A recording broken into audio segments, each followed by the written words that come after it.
I really loved that part of it, but unfortunately the Navy didn't have room to keep me in that role at the time. So I stepped away from the United States Navy. I still am in the Navy in the reserves, but now I'm a paralegal. Your salary will continue to go up as you job hop, but eventually your skills are going to level off. And then you're going to you may have a title, or you may be making an amount of money that doesn't quite match where your skills are. They're taking back these offers. They're hiring too far out. They're realizing that we can't just hire anyone and everyone with the great talent and pay them whatever they want. We need to figure out what the market is and what to pay. Continue to take interviews, even if you're happy with where you're at, because you need to continue to keep those skills sharp. And so maybe take a few interviews from some positions that may be a little above you or maybe a little bit below you. But so from an individual standpoint, looking at the people that are ahead of you at your company, or maybe at a different company that are ahead of you, finding out where are they at and what are some of the skills they have on their resume.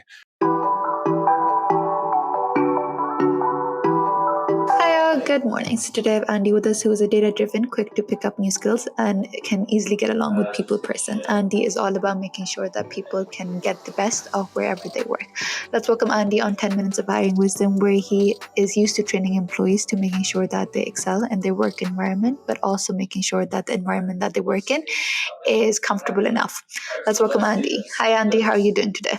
Not too bad. I'm glad to be here. How's your day going so far? It's been pretty crazy in this environment, but so far it's been pretty awesome. Yeah. So, Andy, can you tell us about your journey, where you work currently, and what your role is within the company? Yeah, sure. My journey is unique. I went to school and college several years ago for my undergraduates in education. And so I entered that job sector pretty early on into teaching. Outside of teaching, I decided that I wanted to join the United States military. So after about 4 years of teaching, it was during the Big Short. I was laid off 4 times in 4 years. I ended up joining the United States Navy. Shipped off, did boot camp, did all those types of things. Ended up spending quite a few years in Norfolk, Virginia, about 10 years there. I decided that I wanted to get out of the military after about 10 years, enter the private sector. And when I was finishing up my military career, I was what was called a command career counselor. So what I was in charge of was retention and attrition.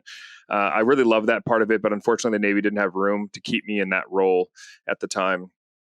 So I stepped away from the United States Navy. I still am in the Navy in the reserves, but now I'm a paralegal in the military. So I do legal work, everything from employment law to drug abuse to sexual assault to helping people with their wills.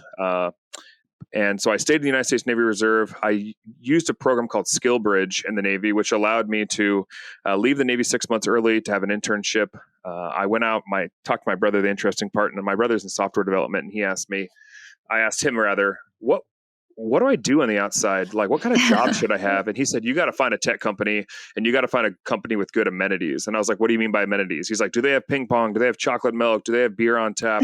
What are their working hours? And so I knew I wanted to come up to Fargo, North Dakota. That's where I got my degree. That's where my family's from. And so I had contacted this company, Bushel, which is an agricultural tech company that's revolutionizing the digitization of data in agriculture, and talked. And he gave me an internship as a project manager. I did a lot of project management in the military. Through that journey, they hired me on full time in the midst of a pandemic. Ran a couple projects, pretty successful projects still today. But through word of mouth, some of my found out that I had a teaching background, and they wanted to double down on learning and development. Our company takes learning and development very seriously, so they asked me to step into a learning and development position and create that program, an onboarding program here at Bushel. I did that. We had a change of management. We had a new VP that came in, and she had asked me to step into an HR generalist role, and then from there, take over full-time recruiting and talent acquisition. And so that's where I sit now for the last 6 months. I've been doing all of the recruiting, talent acquisition at Bushel. I have some amazing help on a great HR team here. But the majority of my time is taken up by recruiting and talent acquisition.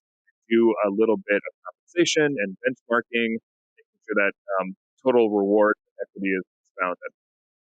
Oh, wow. So I'd love to understand, because you've seen the Great Resignation period, not the Great Resignation, where you were laid off 4 times before as well. And now there's currently a trend where a lot of companies give offers and then they usually lay off people. So we'd love to understand how times have changed according to your perspective based on your journey, and how can people avoid being laid off essentially? Sure. It's interesting being in talent acquisition. My whole premise of being in talent right now is to kind of bring back a good image of recruiters. I think there's some really negative views of recruiting. I think there's a big difference in between recruiting and talent acquisition as well. Talent acquisition is full life cycle, where recruiting is like find the person for the job and then you're done. I like to consider myself more of talent acquisition. How are we caring and feeding you here at our company? And I think what we're seeing now is a buyer's market, much like the housing market. We're coming off of a time where companies are successful, cryptocurrency is successful, our economy is doing well, and we're in this buyer's market where companies aren't rewarding their employees with appropriate benchmarks and salary, and that's something that I try to. And my VP and a couple of our other managers, we try to do a really good job at.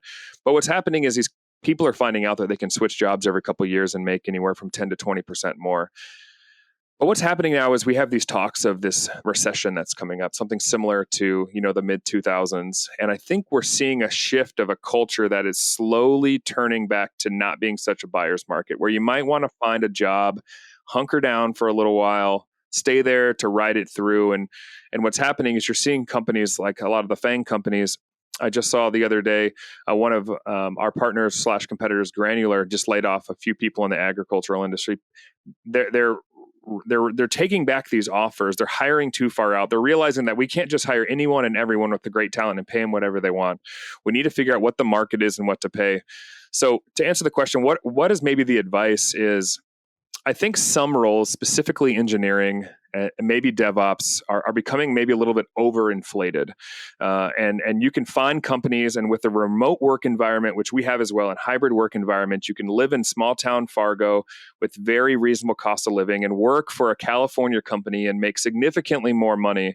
And I think what we have to realize now is that isn't the norm. This is a period of time where this might be good for you, but you might want to start thinking about now, where do you want to be for the next 1, 2, 3, maybe even 4 years?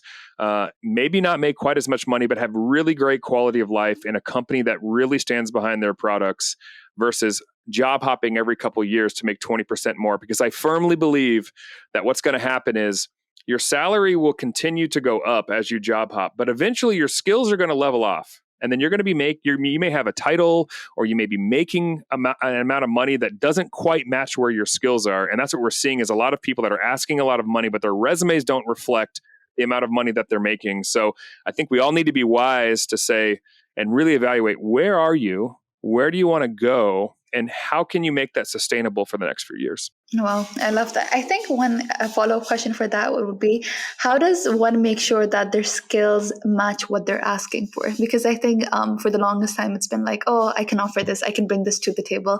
And because there's such a saturation of market with specific skills, everyone thinks that they might have the best foot forward. But how does one actually assess their value based on the skills that they bring to the table? I mean, it's good to be self-aware, but I don't think you want to come across as overconfident where you ask too much and the person's like, oh, okay, you don't, as in like your skills don't qualify for that. So how do you take a metric of that? Yeah, that's a great question. I think personally, from a personal standpoint, if you want to self-evaluate yourself, is I'm a big fan of mentorship. If you don't have somebody, we use developers for an example. If you're not actively being mentored by somebody that's in a director position or a manager position, to find out what are the next steps. Have you set goals for yourself, and have you completed them? So from an individual standpoint, looking at the people that are ahead of you at your company, or maybe at a different company that are ahead of you, finding out where are they at and what are some of the skills they have on their resume. From a professional standpoint or a recruiting standpoint, how do we find those things out? Resumes scream a lot to what you can and can't do. As much as I try to make my hiring process very, very easy, I don't want you to regurgitate your resume in another application. That's just a waste of your time and mine. But I do think assessments are coming back. Pre-screens are something that's coming back. A lot of people, we use plagiarization software on resumes, and you'd be very surprised that 80% of the resumes that come into my company are plagiarized. I can find them off of a website. So being accurately articulating that, And then usually we try to make it a very easy interview round. I am always a fan that no matter what job you have, continue to take interviews, even if you're happy with where you're at, because you need to continue to keep those skills sharp. And so maybe take a few interviews from some positions that may be a little above you or maybe a little bit below you, but pay attention to the job descriptions. If you just see a couple keywords and apply to something, and my job description says 3 to 5 years and you have 1 year, and you're like, well, maybe they'll like me and they'll give me a shot. Most times you're probably going to get a rejection letter because you don't have that. And so I think a practical way too for the individual is you need to probably stay at some sort of employment company for more than just a year, and hop and think that you're an expert. And I'll tell you this from experience. You can go to some small startups and get some really highly inflated titles: team lead, director of engineering. And then when you get in an interview with me, you say you were a team lead. Well, how many people did you lead? Well, I was the only person on my team, so I technically led it. And so we're gonna find those things. So I think mentorship for the individual, and then if you're a recruiter or talent acquisition, I think not increasing the recruiting process, but putting some checks and balances in there to really get to know your candidate, because you want to know the whole person. You want them to be your teammate, but they also need to have the skills to complete the job. No, I think that's very important. I think especially because the truth always comes out. I mean, eventually you might present yourself as this perfect person for the position, but when you're being interviewed, you will be asked those questions and you'll be like, oh, I just did this. And then you won't be as amazing as you thought you would make yourself sound on paper, especially because of that. So thank you so much for sharing that, Andy. Andy, last question. Your company is definitely growing. Your company is definitely doing great. We'd love to understand what kind of positions are open and what kind of people are more likely to thrive in your company. What kind of characteristics and skills do you look for in people? Absolutely. We here at Bushel, we have a hybrid. We hire all over the country, and what we're looking for right now is we would like to see mid-level engineers. Senior engineers are always great. But right now our current need is somebody that's not entry level, but somebody that's in between the 3 to 6 year mark with engineering. So front end, back end, mobile. DevOps is a big thing for us. That's a growing community. People that understand Kubernetes, understand Linux-based systems. Those are always a growing need at Bushel. And as far as the people that thrive here, we need people that are curious. We need people that want to learn, that love to learn.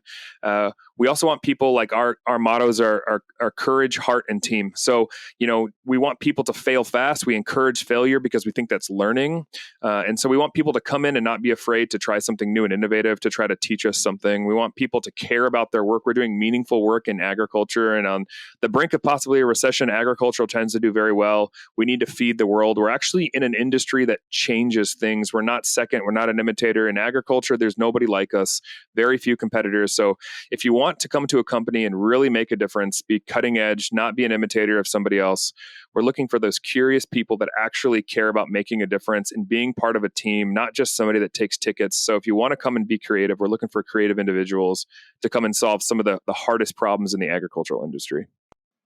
Oh, well, I don't think you could have said it better. I think a lot of companies usually want this perfection, but I think it's great to see that companies exist that encourage failure, just because I think most of the best learnings that I had came from failure, just because I didn't take it as a setback, but instead was like, okay, I am a human. I made a mistake. I will take the outcome out of this and apply that to my next learning. So thank you so much for sharing that, Andy. But other than that, Andy, it was an absolute pleasure learning from you about your experience, how fascinating your journey was working in the Army, working for the Navy, coming across talent acquisition, and now moving up the ladder. You are at a company that definitely sees your worth, and which is why you're moving up the ladder, and people are lucky to work under you. Thank you so much for coming on the show. Hey, thanks for having me. Appreciate it. Anytime. Of course.